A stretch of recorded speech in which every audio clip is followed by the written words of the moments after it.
So today I'm wearing my Pitbull shirt. It says Pits, Tits, and Tats because those are three things that I love.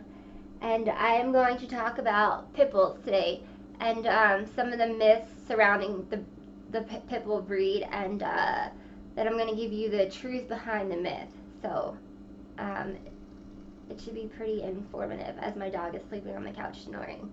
But back in New Jersey in 2010, my life was forever changed when I met Kaos. We went to my ex-fiance's cousin's house, who was a breeder, and he had 3 litters of puppies, so he had 26 Pitbull puppies. He shut us in a room with the puppies, and they're all running around going crazy, and Kaos, soon to be called Kaos, came up and pooped on my ex-fiance's shoes, and I was like, he's the one I want. I have to have him. I love him. So he was 8 weeks old when I got him. He's now 10 years old, but he has changed my life so much for the better. I don't know what I would do without him.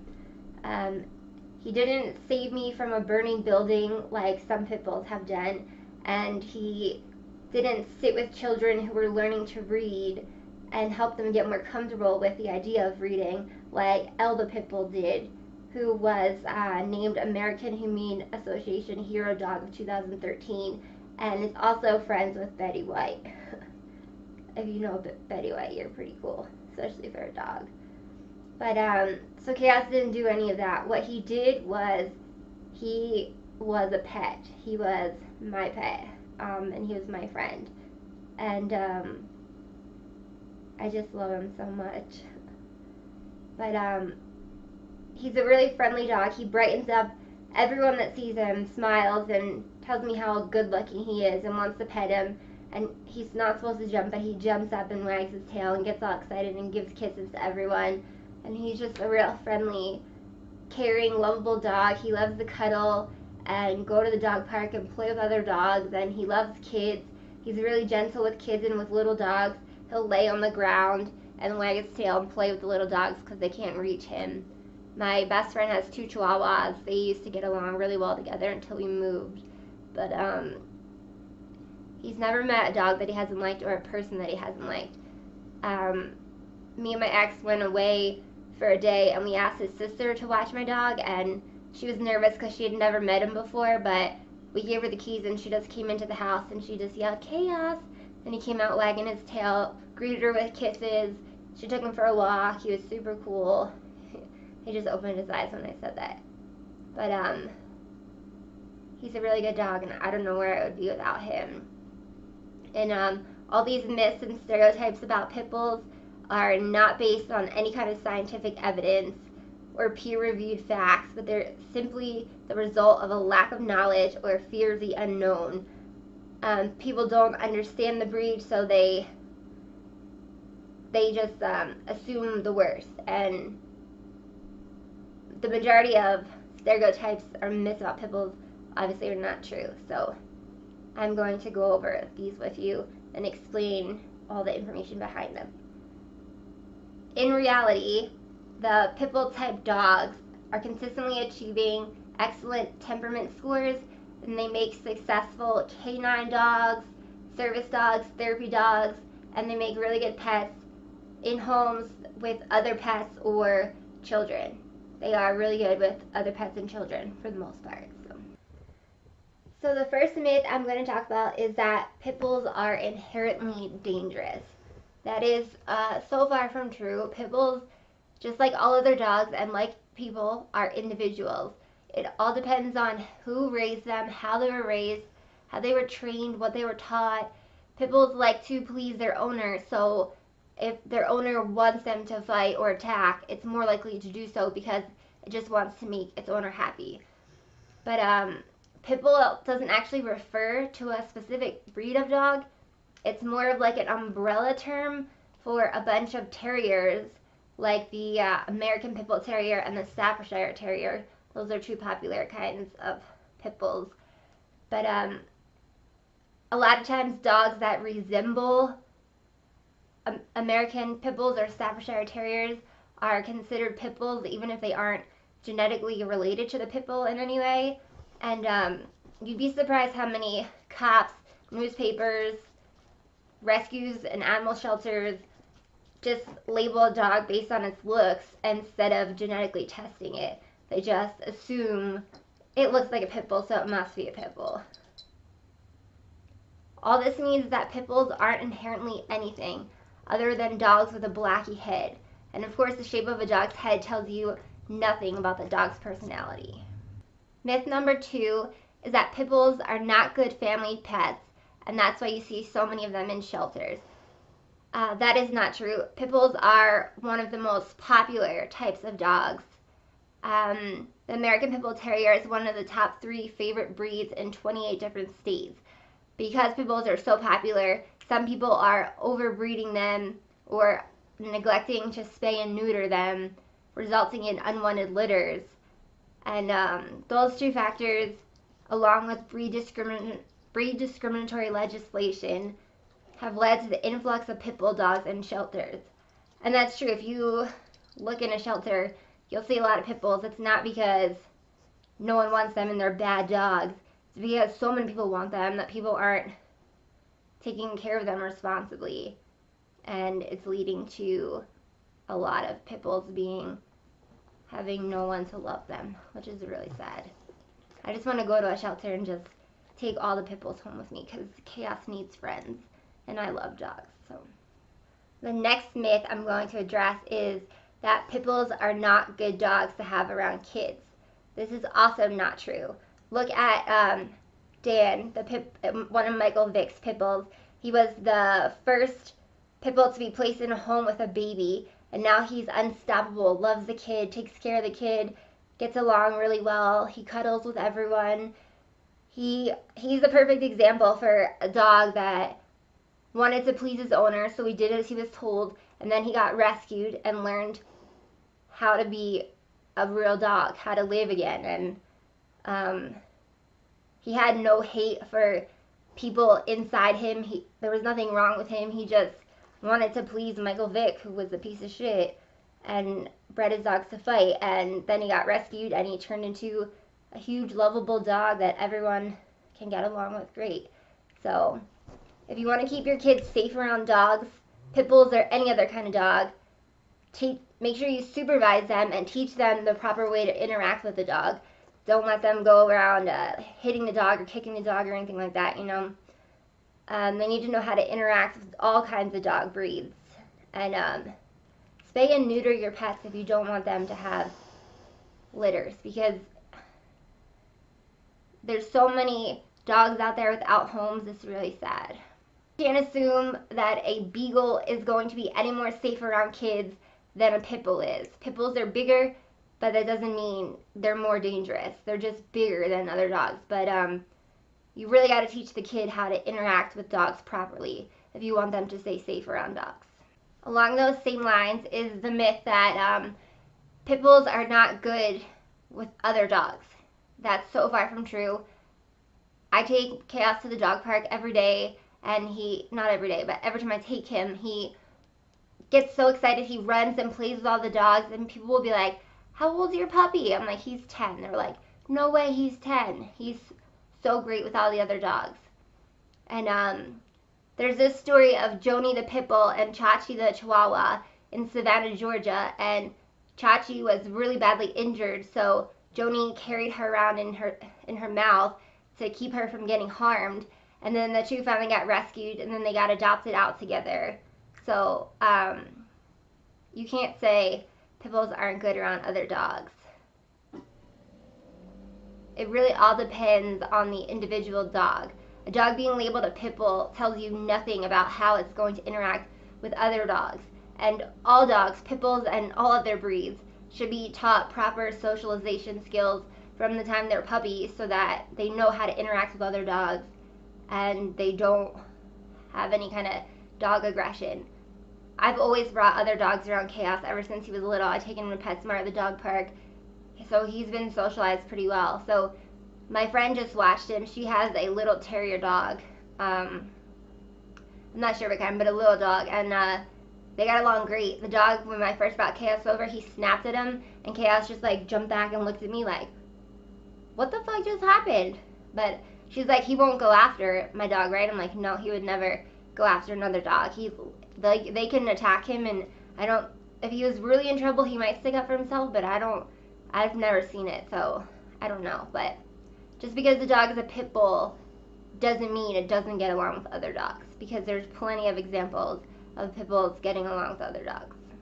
This next myth is one of the more ridiculous myths I've heard, but the myth that pit bulls' brains swell, causing them to suddenly turn on their owners. I've had people tell me, you need to be careful around your pit bull because he might just turn on you one day and you won't know what happened. This myth is not based on any kind of scientific fact or evidence or studies or anything. It's just complete bullshit. And it started with the Doberman, and then it generalized to all game hunting dogs, and then it obviously went to the pit bull because they're the target of this breed-specific legislation now. So this is just a complete rumor. If a pit bull's brain swells, it suffered a severe injury and it needs to be taken care of. It's not, their brains grow at the same rate as all other dogs' brains grow. If it was to swell, the dog would be severely injured and need to be taken care of, and still probably wouldn't turn on you. It would still probably show you love and affection, but this myth is just ridiculous as far as I'm concerned. The next myth I'm going to discuss is that the myth that pit bulls are typically bred for fighting.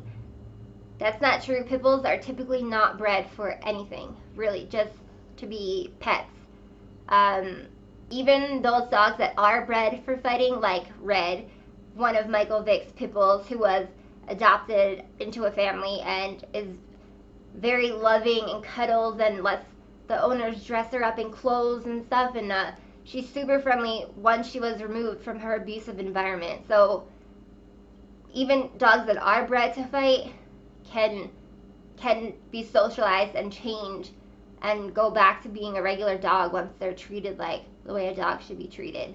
So pit bulls really aren't bred for fighting specifically. This is a really popular myth that I've heard several times now, but people think that pit bulls have locking jaws that make their bite stronger and make it harder to get out of their grasp. But a pit bull's jaw is the same as every other dog's jaw. All the studies that have been done on pit bulls' jaws prove that there's no jaw locking mechanism to them. It's just a regular jaw on a regular dog. There's no evidence for the existence of any kind of lockjaw unique to the structure of the jaw and or teeth of the American Pit Bull Terrier.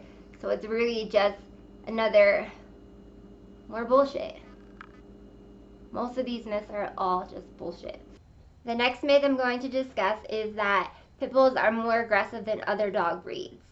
Aggression is not a breed characteristic or personality trait that's specific to any one breed of dog. The American Temperament Test Society, which provides a uniform national program of temperament testing for dogs, has found that pit bull-like dogs pass at a higher rate than other dog breeds, including golden retrievers and border collies. It is reported on temperament tests conducted by the American Temperament Test Society that pit bulls had a passing rate of 82% or better, compared to only 77% of the general dog population. And the temperament test consists of strangers jumping out at the dogs and trying to scare them, or loud noises, loud bangs, and any sign of aggression, any sign of unprovoked aggression or panic in the dogs results in an automatic failure. So 82% of pit bulls pass this test, as opposed to the 77% of regular dogs.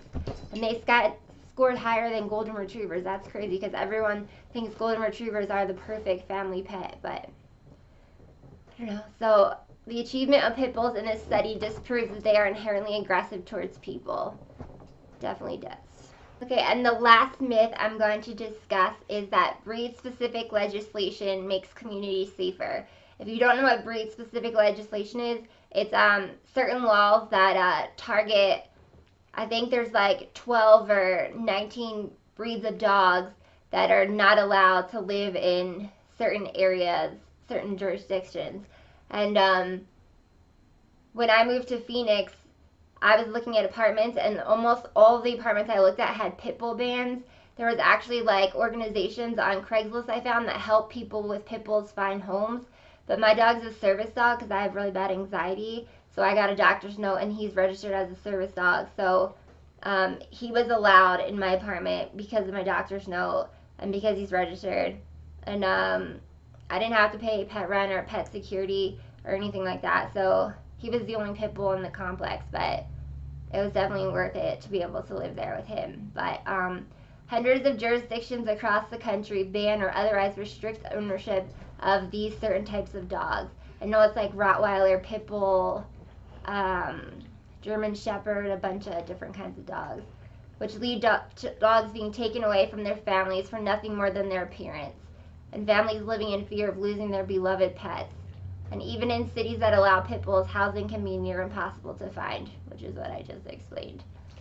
Bans and restrictions on pit bull ownership are called breed-specific legislation, and the studies that have looked at these laws find that they don't make communities any safer, which stands to reason, for one, that there's no evidence that pit bulls are, in fact, more dangerous than other dogs.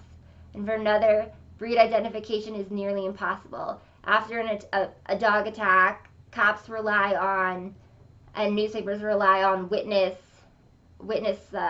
testimony, and a lot of times witnesses will just say it was a pit bull just by looking at the dog without even knowing for sure what it is. And it's really hard for trained professionals to identify different kinds of dog breeds. So for an untrained person, it's even harder. And I feel like pit bulls just get blamed a lot of the time because they're the scapegoats for all dog attacks, it feels like. But the restrictions are also expensive. The group Best Friends Animal Society has an online calculator you can use to see how much breed-specific legislation costs. Enforcement of Miami's breed-specific legislation is said to cost the city more than $600,000 every year. A task force charged with examining a pit bull in Prince George's County in Maryland, just outside Washington, D.C., found enforcement of the ban costs $560,000 over 2 years without any public safety benefits. Groups like the American Bar Association and the Centers for Disease Control have come out against breed-specific legislation. Former President Barack Obama, in a statement said that these restrictions are largely ineffective and often a waste of public resources. Community-based approaches to dog bite prevention are a preferred alternative to breed-specific legislation. So, there you have it. There is 9 myths about pit bulls and the truth behind them.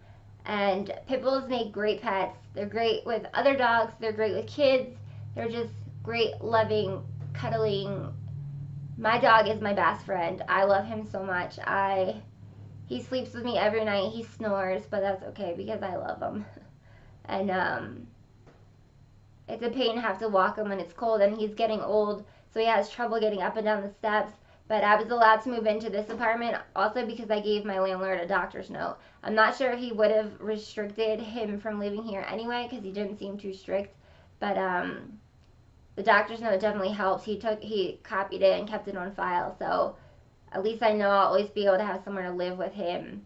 But a lot of cities don't allow pit bulls at all. And the Cayman Islands actually exiled all pit bulls from the islands.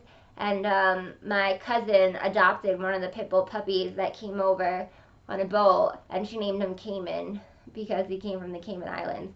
But it's just crazy that these pit bulls are scapegoats for all dog attacks, and just like there's such a misunderstood breed. It's really sad because they are some of the best kinds of dogs. They're my favorite. I think I will always own a pit bull after Kaos leaves me, which will be the worst day of my life. I think I will adopt another pit bull, and I think they're a great breed. They're really loyal, they're really caring, loving, they're just good dogs. So I recommend everyone go and adopt a pit bull today.